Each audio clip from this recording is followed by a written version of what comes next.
നമസ്കാരം. രൂപം കൊണ്ടത് മുതൽ തന്നെ ബംഗ്ലാദേശ് എന്ന് പറയുന്ന രാഷ്ട്രം ഇന്ത്യയുമായി ഒരു സൗഹൃദ ബന്ധം പുലർത്തിയിരുന്ന രാഷ്ട്രമായിരുന്നു. ഏതാനും വർഷങ്ങൾക്ക് മുമ്പാണ് ഇന്ത്യയും അതുപോലെ തന്നെ ബംഗ്ലാദേശും തമ്മിലുള്ള ബന്ധത്തിൽ വലിയ ഉലച്ചിൽ സംഭവിച്ചത്.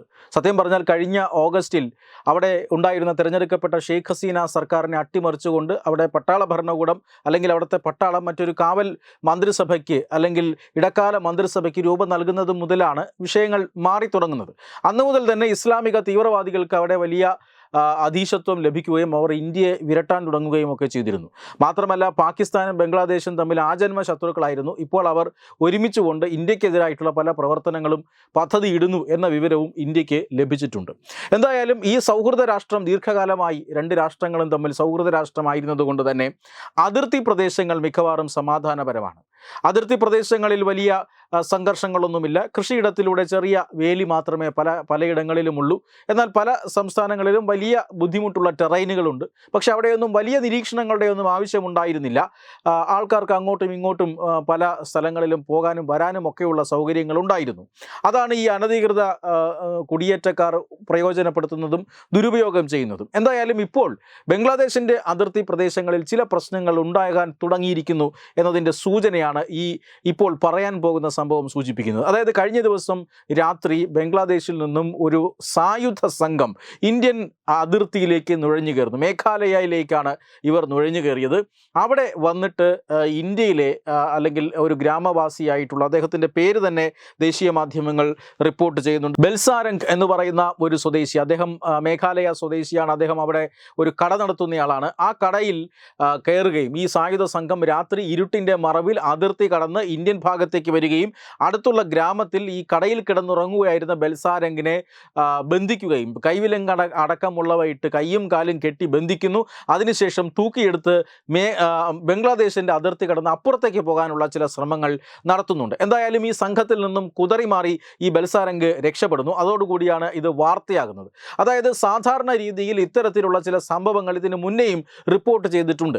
ബംഗ്ലാദേശിലെ ചില ക്രിമിനൽ സംഘങ്ങൾ ഇത്തരത്തിൽ ഇന്ത്യൻ അതിർത്തി കടന്നു വന്ന് ഇവിടുത്തെ ചില വസ്തുക്കളൊക്കെ കൊള്ളയടിച്ചു കൊണ്ടുപോവുക, കാർഷിക വിഭവങ്ങൾ, കന്നുകാലികൾ, ആട്ടിൻകൂട്ടങ്ങൾ, ഇതിനെയൊക്കെ ഇവിടെ നിന്നും കൊള്ളയടിച്ചു കൊണ്ടുപോവുക, അങ്ങനെയുള്ള ചില തരികിട പരിപാടികളൊക്കെ നേരത്തെയും റിപ്പോർട്ട് ചെയ്തിട്ടുണ്ടായിരുന്നു.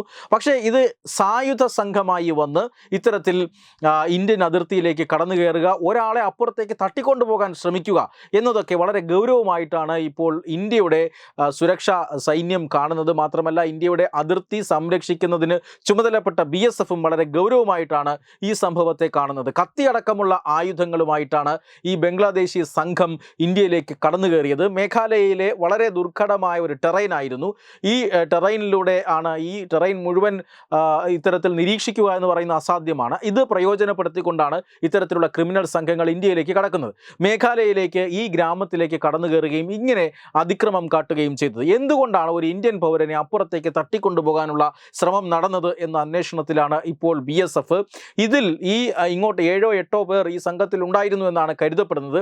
ഇതിൽ 3 പേരെ BSF പിടികൂടുന്നു. ഒരാൾ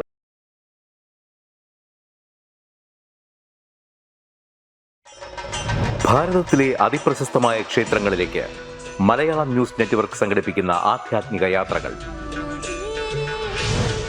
പ്രമുഖ ട്രാവൽ ഏജൻസിയായ യാത്രാനന്ദയുമായി ചേർന്ന് മലയാളം ന്യൂസ് നെറ്റ്വർക്ക് ഒരുക്കുന്ന യാത്രയിൽ ചുരുങ്ങിയ നിരക്കിൽ നിങ്ങൾക്കും പങ്കാളികളാകാം. ഭാരതത്തിലെ പ്രമുഖ ശക്തിപീഠമായ അസമിലെ കാമാഖ്യ ക്ഷേത്രത്തിലേക്കാണ് ആദ്യ യാത്ര. കാമരൂപമെന്ന് കാളിദാസനും പ്രാഗ്ജ്യോതിഷപുരമെന്ന് വ്യാസനും വിളിച്ച അതിമനോഹരമായ സംസ്ഥാനമാണ് അസം. സമമായി മറ്റൊന്നില്ല എന്നാണ് അസമിന്റെ അർത്ഥം. ബ്രഹ്മപുത്ര നദിയും ഹിമാലയവും ദൃശ്യചാരുത കൊണ്ട് അനുഗ്രഹിച്ച അസമിലെ കാമാഖ്യ ഇന്ത്യയിലെ തന്നെ ഏറ്റവും പ്രധാനപ്പെട്ട കാളി ക്ഷേത്രങ്ങളിലൊന്നാണ്. കാമാഖ്യ ക്ഷേത്ര സന്ദർശനത്തിന് ശേഷം കിഴക്കിന്റെ സ്വിറ്റ്സർലാൻഡ് എന്നറിയപ്പെടുന്ന മേഘാലയയിലെ ഷില്ലോങ് നഗരവും ചിറാപുഞ്ചിയും അതിമനോഹരമായ മഴക്കാടുകളും ഹിമാലയൻ കാറ്റ് ചൂളം വിളിക്കുന്ന താഴ്വരകളും മേഘങ്ങളെ ഉമ്മവയ്ക്കുന്ന ചെറുകുന്നുകളും കണ്ണാടി പോലെ ജലമൊഴുകുന്ന ഉമയാങ് നദിയും സന്ദർശിക്കുന്നു. ജീവിതത്തിൽ ഒരിക്കലെങ്കിലും കണ്ടിരിക്കേണ്ട ഈ അത്ഭുത ലോകത്തിലേക്ക് നിങ്ങളെ സ്വാഗതം ചെയ്യുന്നു. വിമാന ടിക്കറ്റും ചിലവുകളും ഉൾപ്പെടെ 65,000 രൂപ ചിലവ് വരുന്ന ഈ പാക്കേജ് 59,000 രൂപയ്ക്ക് മലയാളം ന്യൂസ് നെറ്റ്വർക്ക് നിങ്ങൾക്ക് ലഭ്യമാക്കുന്നു. ആദ്യം ബുക്ക് ചെയ്യുന്ന 5 പേർക്ക് 56,000 രൂപയ്ക്ക് ഏർലി ബേർഡ് ഓഫറും ലഭ്യമാണ്. കൂടുതൽ വിവരങ്ങൾക്ക് ഇനി പറയുന്ന നമ്പറിൽ ബന്ധപ്പെടുക.